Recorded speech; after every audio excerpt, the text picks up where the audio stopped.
لا يجوز تعريض أي إنسان للتعذيب أو للمعاملة أو العقوبة القاسية. المادة الخامسة من الإعلام العالمي لحقوق الإنسان. في تونس 8 ماي هو اليوم الوطني لمناهضة التعذيب، اللي يتزامن مع ذكرى اغتيال نبيل بركاتي اللي كان توفى نهار 8 ماي 1987 من مخالفات ممارسات تعذيب كانت طالت حقه. في 8 ماي 2025 أطلق الائتلاف ضد التعذيب اللي يضم عديد من الجمعيات من المجتمع المدني تقريره السنوي 2024-2025 اللي في حصيلة عمل الائتلاف مدة سنة كاملة. يحضر معنا عبر الهاتف وسيم الحمزاوي عن الائتلاف. عسلامة وسيم. مرحبا بك سوار، تحية ليك ولكل مستمعي سونسون.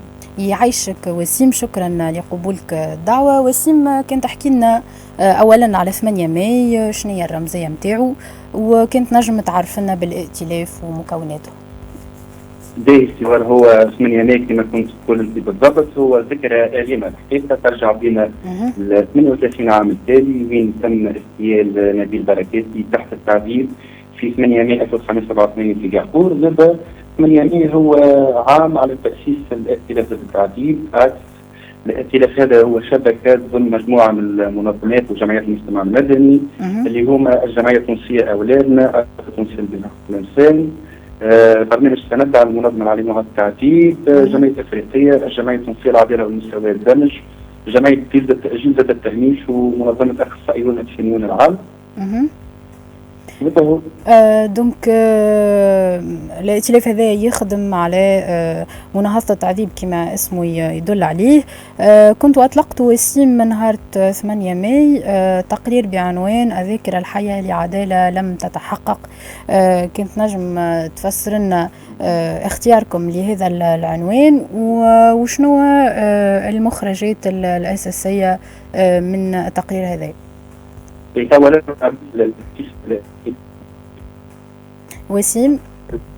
وسيم وي تسمع فيها؟ وسيم جست كن تنجم تتحرك البلاصة فيها أكثر ريزو مانيش نسمع فيك بالباهي. دونك معنا وسيم الحمزاوي عن الائتلاف ضد التعذيب للحديث عن اليوم الوطني لمناهضة التعذيب اللي أطلق فيه الائتلاف تقرير سنوي في حصيلة العمل لسنة 2024-2025.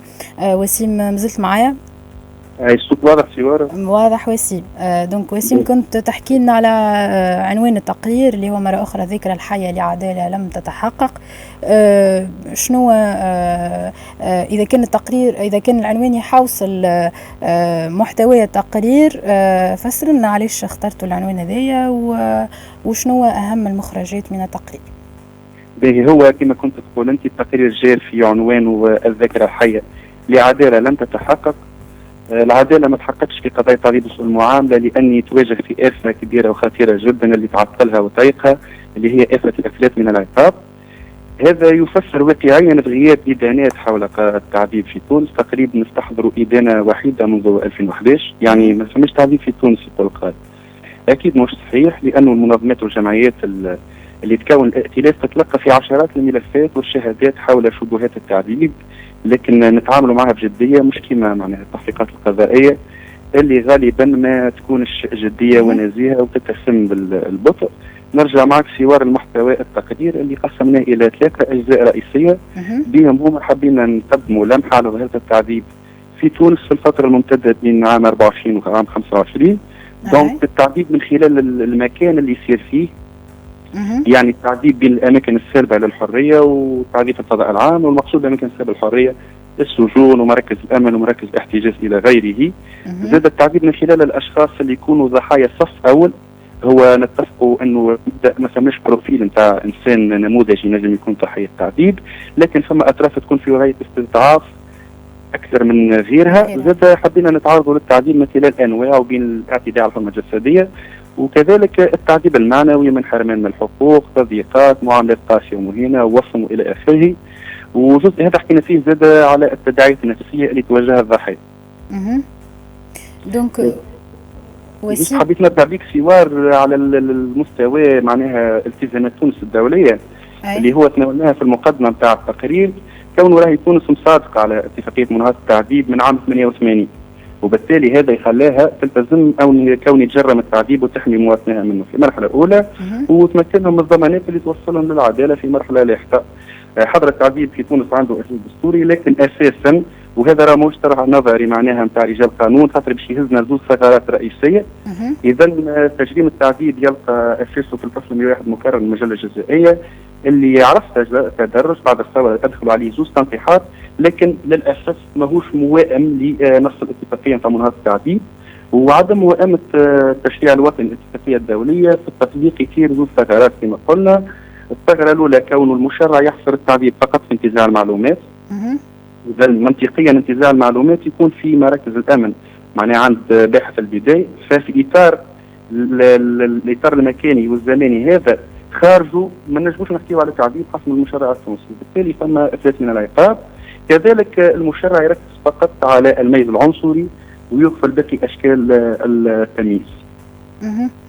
وسيم، ما نعرفش انتم كان في الائتلاف نتصور اكيد راكم تابعتوا عن كثب قضيه الطالب او التلميذ ريان الخلفي، واللي كنت اثارت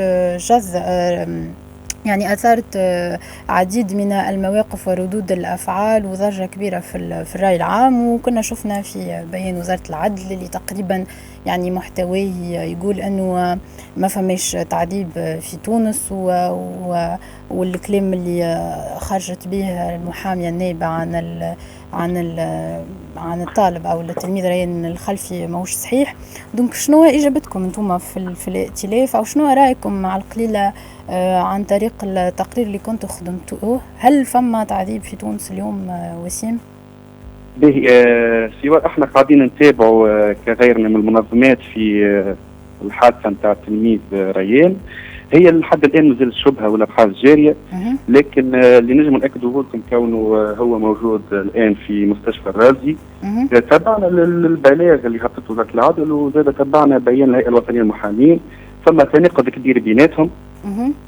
نتمنى انه هي الابحاث تو مفتوحه انها تكون جديه ونزيهه، وانه التوثيق الطبي، لانه التوثيق الطبي مهم جدا من بعد لاثار التعذيب على مستوى المحاكمه، انه يصير توثيق طبي وجسدي معناها نزيه وجدي وسريع، وفي صوره ثبوت ادانه اكيد باش نكونوا موجودين باش نطالبوا بتتبع الجنح. لكن فما نقطه شخصيه معناها جدت انتباهي، كون ريان هو تلميذ، ونحن لآلاف المرات قاعدين ونجدوا معناها دعوتنا من المنبر هذا إلى تغيير السياسة الجزائرية في التعامل مع مستهلكي المخدرات، لأنه راه المستهلك ماهوش مجرم. هذا ملف آخر، ملف تجريم الاستهلاك للمواد المخدرة ولمادة القنب الهندي. لكن وسيم انتم في الائتلاف أكيد تخدموا على الجانب التوعوي وعلى جانب كسر حاجز الصمت بالنسبة للضحايا، وأهمية توعية حتى المواطنين العاديين بحقوقهم. دونك كنت نجم تحكي لنا على الأنشطة اللي تقوموا بها في الائتلاف كمكونات وكائتلاف في إطار يعني قيامكم كمجتمع مدني بدور في التوعية بحقوق الضحايا. والله التقرير هذا اللي هبط هو معناها ينجم يكون خير دليل على البعد التحسيسي معناها لعدم الدعوة معناها لعدم التسامح مع الانتهاكات هذه. حبيت نرجع بيك للتقرير سوار، هو تقرير على عوامل تمثل مناخات تعذيبيه، لانه الاصل اذا كان الانسان يكون مسلوب الحريه مش باش يكون مسلوب الانسانيه. ضمن تقريرنا بعض الارقام كما نسبه الاكتظاظ في السجون اللي هي 150%، وهذا يدفعنا للتساؤل على جدوى العقوبات البديله ومدى العمل بها، وهذا بدور موضوع اخر. الادويه والظروف الصحيه في السجون، ثم قصه وشهاده مضمنه بالتقرير لشكون ما لحقش باش يعطيوه ظريف الانسولين في الحبس وتوفى. زاد مازال فما امراض معديه في السجون، فما جرب في السجون نتاعنا، فما زيارات تعملها المنظمات تاكد انه الماكله معناها غير مطابقه المواصفات، وفما رقم مفزع تلقيناه السنه اللي هو بخصوص الموت المستعرض. الموت المستعرض وقت اللي انسان في السجن في ظروف غامضه. عندنا 5 حالات موت مستعرض الى حدود ماي 25 منذ انطلاق العام هذايا، تضاف ال10 ملفات يعني في سنة 2025 مش من انطلاق عمل الائتلاف، يعني في 5 شهور عندنا 5 حالات 2025 انتهى، واخرهم حديث وفاة عاطف بن حسين في السجن المصري. هذه أرقام مفزعة الحقيقة. إذا كان في 5 شهور عندنا 5 حالات، معناها كل شهر فما حالة موت مستعرض في السجون التونسية. هو رقم مفزع مقارنة بالسنوات اللي تعدت. سينو بالنسبة للائتلاف هو عنده أيام سنوية يتحرك فيهم، كما نهار 8 ماي اللي نطالبوا الدولة بإقراره رسميا كمواطن مناضل التعذيب. فما عندنا 31 مارس كرا وفاة عمر العبيدي اللي نطالبوا كيف بإقراره يوم وطني لمناهضة الإفلاس من الأحزاب. وفما 26 جوان القادم إن شاء الله باش يكون عندنا العديد من الأنشطة في الجهات اللي هو اليوم العالمي لمساندة ضحايا التعذيب. يعيشك وسيم. نذكروا أنه تعذيب جريمة لا تسقط بالتقادم. شكرا لوسيم الحمزاوي ممثل الائتلاف عن الائتلاف ضد التعذيب اللي كان حكي لنا على مخرجات تقرير الائتلاف السنوي. 25 دقيقة.